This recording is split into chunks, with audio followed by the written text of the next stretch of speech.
Welcome Extra Scottish. I'm Cal Blackstock and I'm Scottish. Today we're going to take a look at Nomadland, starring Frances McDormand. This is about a lady called Fern who has lived with her husband in a town in Nevada where they produce sheetrock, and then the town, because the sheetrock industry goes down, the town totally gets eradicated. The zip code gets completely nullified. She then loses her husband to cancer, and now she's kind of on her own. So she decides to live the nomadic lifestyle and kind of jumps from job to job. At one point she's working at an Amazon distribution center, and then she pops down to Arizona and she's just working as a guide and cleaning, and she's living out of her trailer.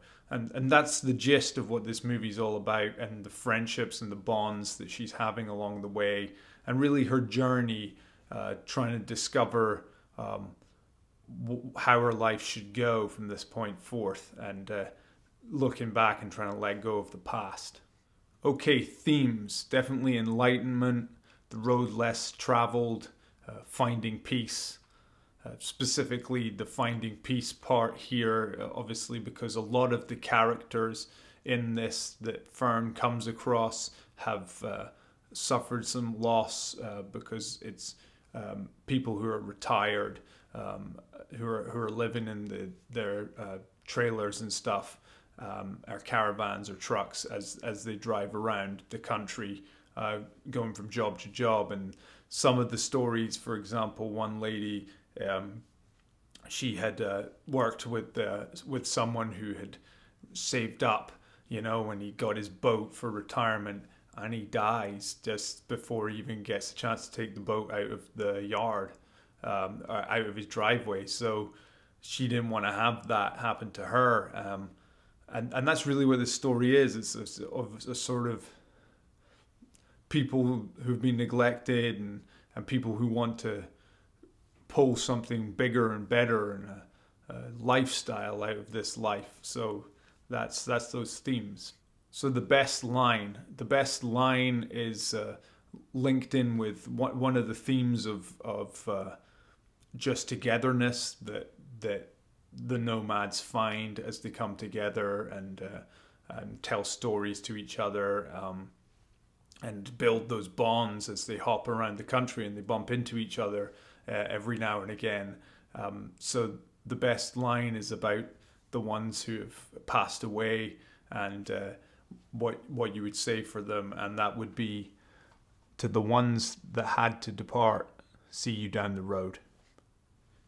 Which is of course fitting, because they travel and live in their vehicle as they go along.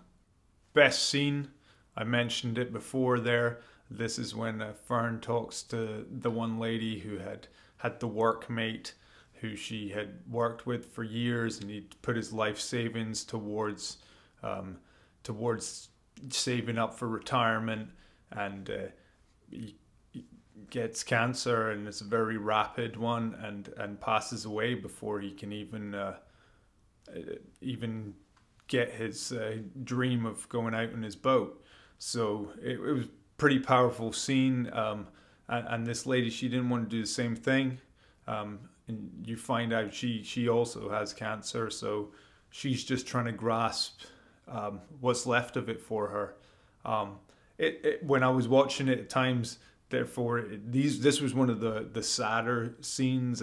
I felt down, but I watched this movie over a couple of nights, and I came back to it. When I had finished on the first night, I thought, oh my goodness, it's maybe a little too sad for me. But then I really understanding it, and as it goes along, it's an informational journey. It's like documentary style. So that scene and many of the other scenes were really great. They gave you a feeling of what it was like, and really something to think about with the nomadic lifestyle. Best performance, of course, Frances McDormand. She was great. I think this is a true ensemble performance, not in your traditional like I'm saying like an Avengers ensemble, but it's a completely different kind of movie. But you know, that sort of ensemble thing. It was more that this was the stories of everyone seemed to hang together, and it felt like a community. So I think the overall performances built this movie, and it felt like, as I said before, it felt like it could well have just been like a documentary of actual nomads. It was also believable. So I think, you know, the lead actress and everyone else, it just great performances all around. Maybe's aye, maybe's nah. So if you're a true movie buff and you're into like cinematography, for example, the landscapes in this movie, the imagery there is fantastic. It's just a movie maker's movie, you know, like a documentarian's movie. It's a purist kind of movie. I think it's excellent. I think it's definitely worth a watch. I'm going to give it an eye. So, yes, go out, watch this, learn a bit, you know. It's just look into a different way of living. It's just interesting, if nothing else. And it definitely inspired me to maybe go catch a documentary as well that about nomads.